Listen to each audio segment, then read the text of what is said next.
Today on Sekulow, the ACLJ beats Planned Parenthood in federal court.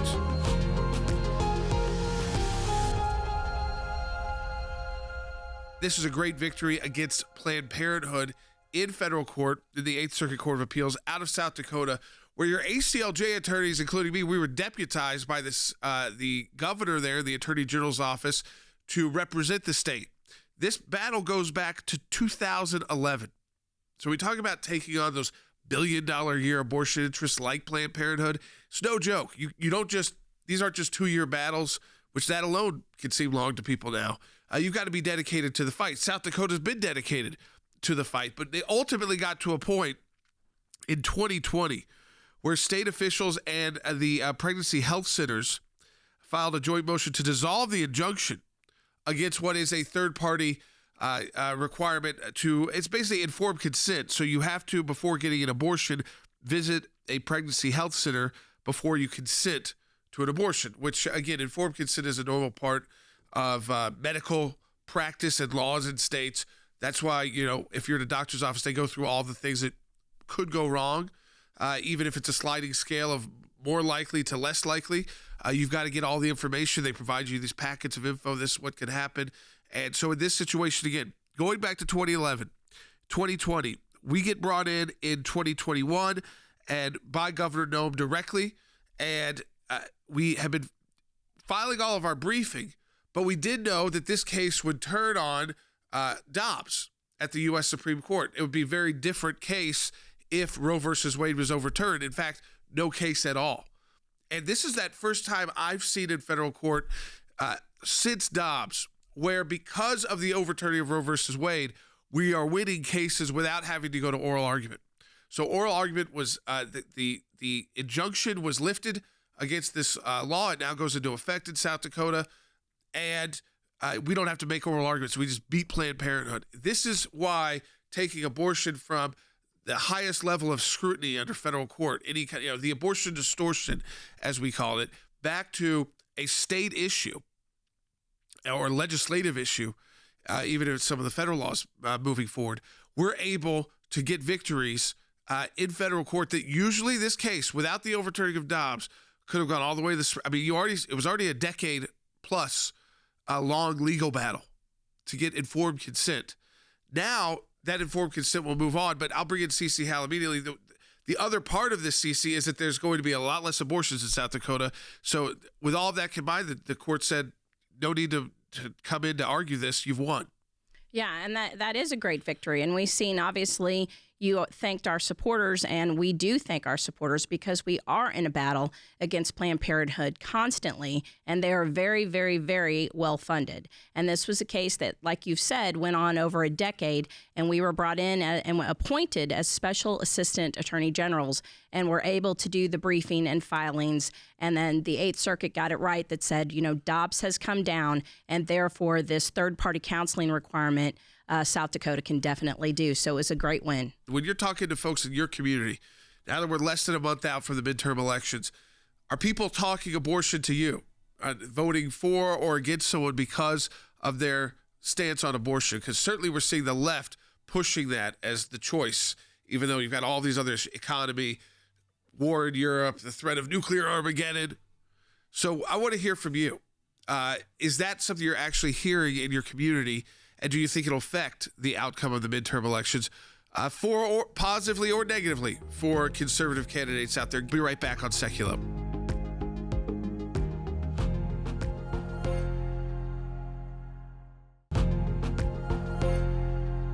All right, welcome back to Sekulow. We are taking your phone calls too, as the abortion issue front and center for Democrats. They keep trying to recenter, and they're going all in to recenter your vote in the midterm elections. We're less than a month out, folks. It's going to all start flying now. If there's anything negative about somebody, dirt about people, this is when it all starts coming out.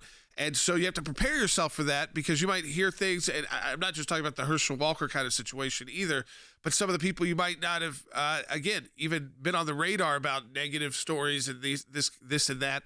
This is when it all starts coming to a head. But where Democrats want you to focus is not on the economy, not on war in Europe, not the uncertainty, not the crime in the United States or the border.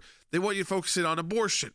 So they're going all in based off polling that shows, the country's divided on the issue, and hoping that that's the little margin where maybe it keeps, suburban mobs, that kind of vote, and keeps them away from Republican candidates or conservative candidates who are openly pro-life and who will, aren't afraid to talk about the issue. The question I have for you is that what people are talking about in your community, or are they talking about the economy, inflation, crime, border? And we're also, Cece, because of what happened in Pennsylvania, and that pro-life activist who was not charged with any state crimes, was not even a civil case, was dropped because the person bringing the civil case said he shoved them after they were screaming obscenities at his minor son.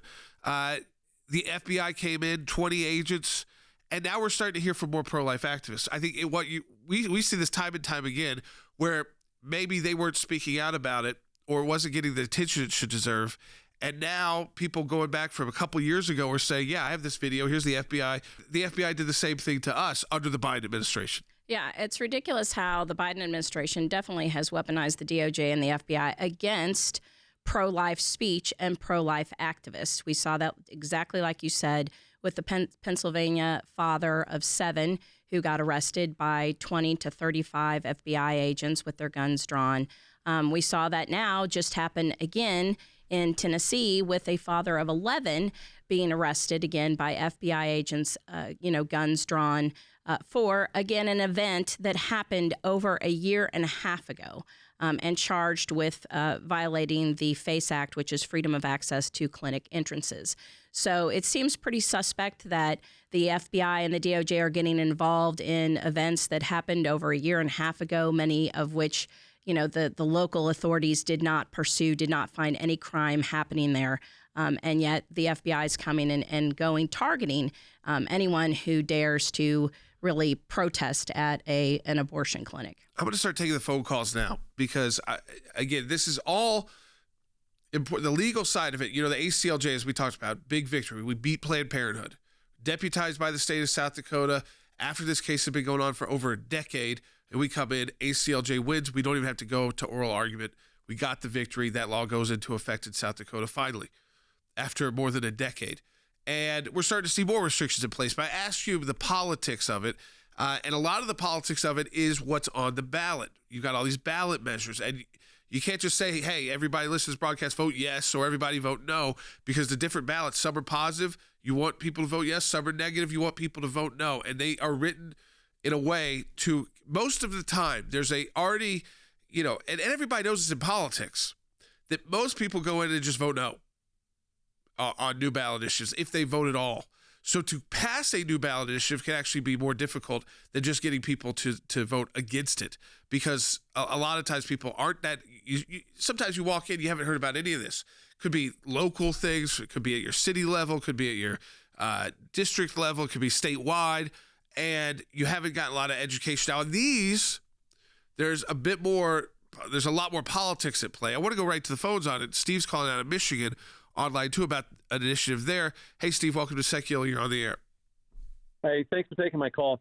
To your point, Prop 3 in the state of Michigan, while what you just said would be accurate, I think the other side has done so much putting out of information about wanting to say yes, which would allow so many negative things to happen all the way up into 37 weeks of a pregnancy.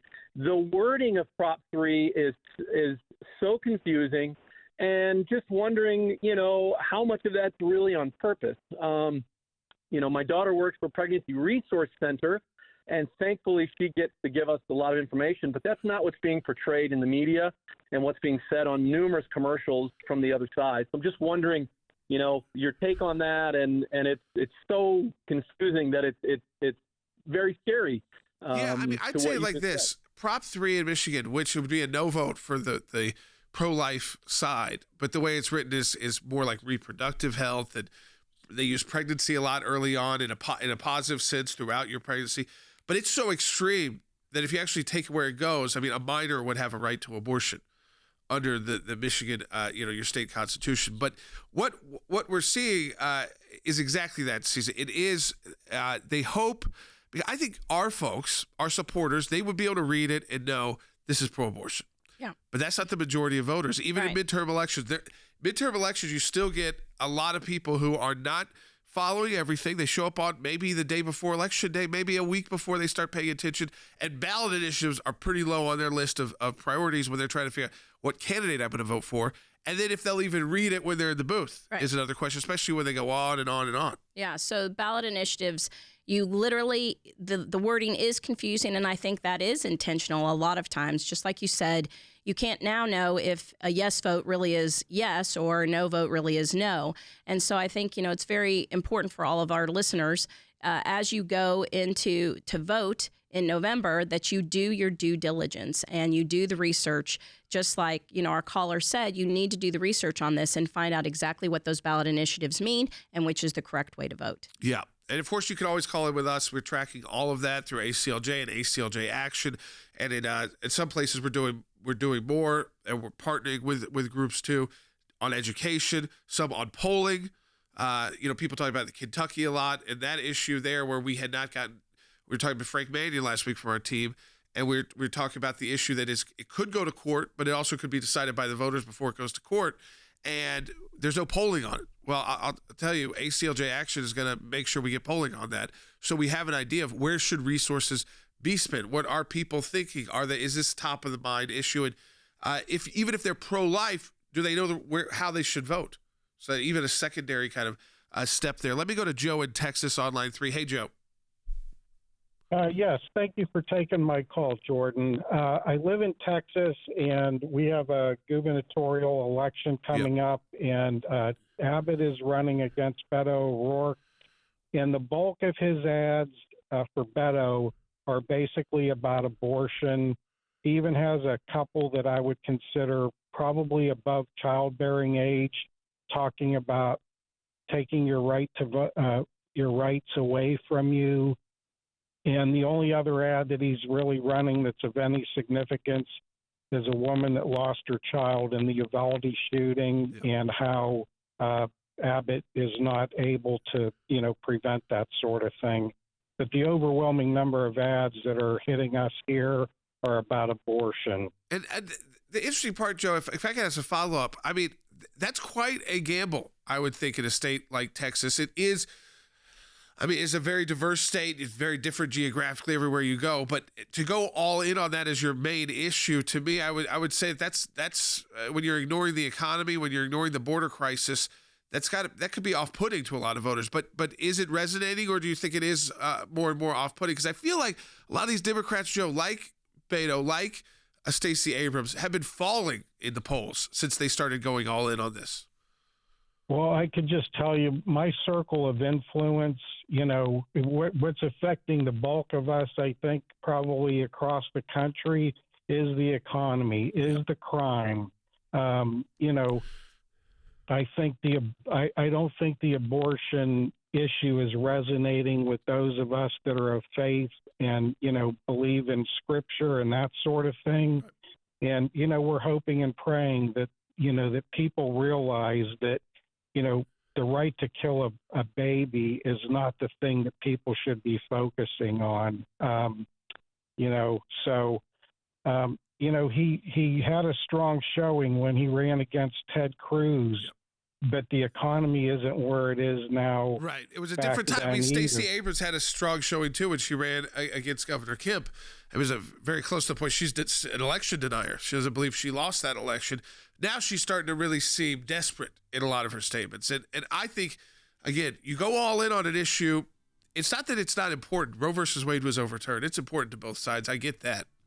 It's important to us, the ACLJ, of course. We're winning cases because of the decision without having to go make oral arguments. But how do you ignore the economy?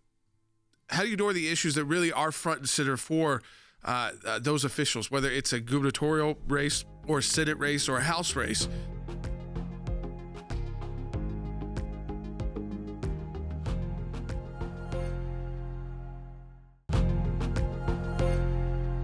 In light of our ACLJ's victory against Planned Parenthood in South Dakota, a great victory for Governor Noem, the Attorney General there, the state, after a 10-year plus legal battle, were able to secure that victory on informed consent, and it is a loss for Planned Parenthood. I think anytime you can beat Planned Parenthood, that directly is a huge victory. And in light of that, we were talking about the abortion politics of what's happening in your state, and there's a lot of ballot initiatives, and there's some confusion on ballot initiatives, and I think Kansas was a good outlier to show it was the first one that had a vote, and there just wasn't, in my opinion, on our side, there was not enough education done so that voters knew even what they were voting on, and that is really important when you talk about these initiatives, because you can't just, it's not national. You can't just say blatantly, go vote this way. I can't do that on a show like ours. I have to take it state by state if people have questions about even how they should vote, or is that a positive or negative response kind of initiative. So I want to go back to the phone calls. First to Randy in Ohio on line 1. Hey, Randy. Hey, thanks for taking my call. I live in Ohio. It's the Bible Belt, and so naturally the Dobbs decision triggered an abortion law that we have in place. But all of the people I talk to, none of them are concerned about nationalized abortion. It's more about the economy, the crime, and these nuts trying to push us to nuclear war.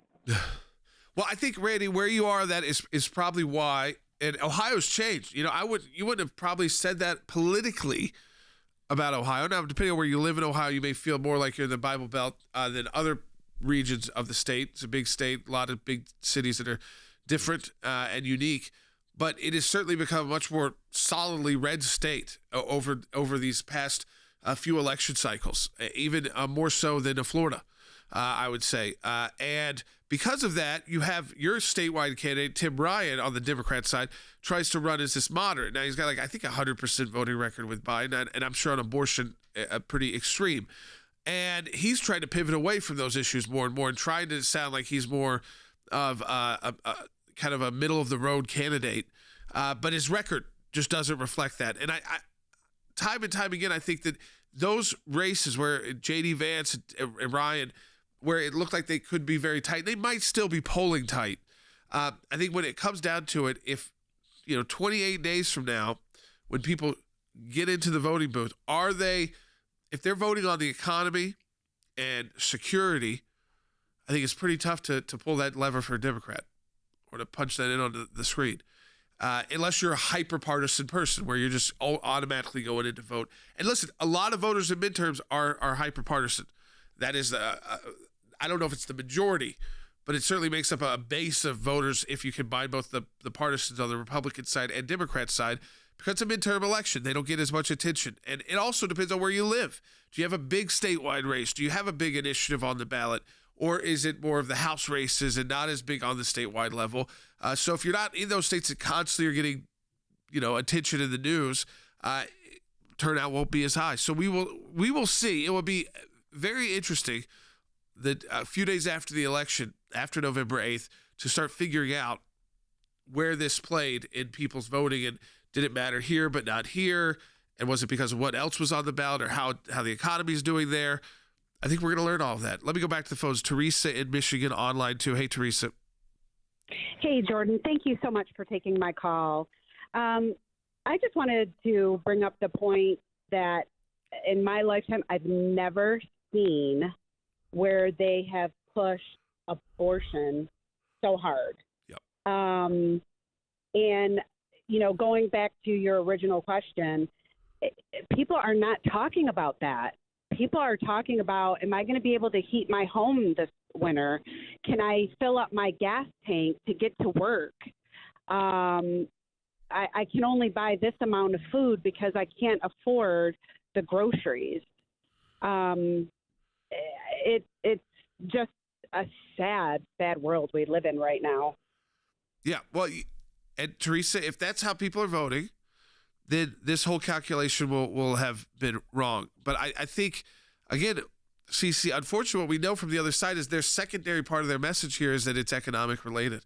Yeah. Because, hey, babies are expensive. Right. And that's Having the kids is abortion expensive. distortion we see all the time. So they will try to tie it into maybe an economic discussion, but in the negative way that, you don't want to have a baby because you can't even afford food. So how can you afford now but they don't want to talk about why people can't afford food.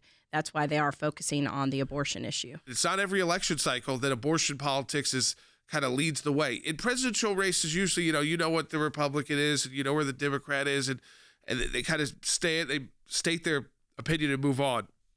But what you've seen is a lot of Democrats doubling down on this issue. And what we're going to know very soon, in less than a month, is whether or not that doubling down was a good political strategy. I think it'd be very different if you didn't have such a turbulent economy with inflation, with rising crime everywhere, with the drug crisis we're seeing, with the border crisis we're seeing, with the international crises, whether it's China, North Korea, and of course, Russia and Ukraine, it'd be a different political time, but that's a lot of things to take out, right? That's a lot to say, well, if it wasn't this, and this, I mean, it's like 10 different things, then maybe abortion politics would be taken more seriously. But they went all in, a lot of these politicians, because you got to get your ads in now for this final stretch. So whether it's Beto O'Rourke in Texas, like we heard from one of the callers, is basically all they're running ads on. Stacey Abrams kind of doubling and tripling down on that as well. And already she's putting out, which is just interesting to note, that this is that polling now is voter suppression. So now that if you even put out polls a month before an election, that's now voter suppression because she doesn't like the way the polls are leading right now. I don't think she would have minded this if it showed it tied or if it showed her leading. Would she still be like standing up for Republican voter suppression? Say like, oh, this is going to suppress Republican votes. So regardless of what side of the aisle you're on, you should be against this. It's just crazy stuff. But that's what we have to be ready for now that we're under 30 days. Is, if you're backing a candidate, be ready. You're going to hear probably anything nasty about him that they can find is going to come out now. And you it may not be like the Herschel Walker situation where people are more prepared for it, obviously. And the support was already solidified, it appears. But we'll see if there's that small group of voters that votes in midterms but isn't really, aren't really that hyper partisan, how that's going to persuade them, just like the abortion issue. Let me encourage you to support the work of the ACLJ at aclj.org. That's aclj.org. Support the work and learn. If you're finding our broadcast, whether you're watching on Rumble, YouTube, or Facebook, and you're new to the organization, like who are these guys? What do they do? Learn about us at aclj.org. It's a lot more than just a show.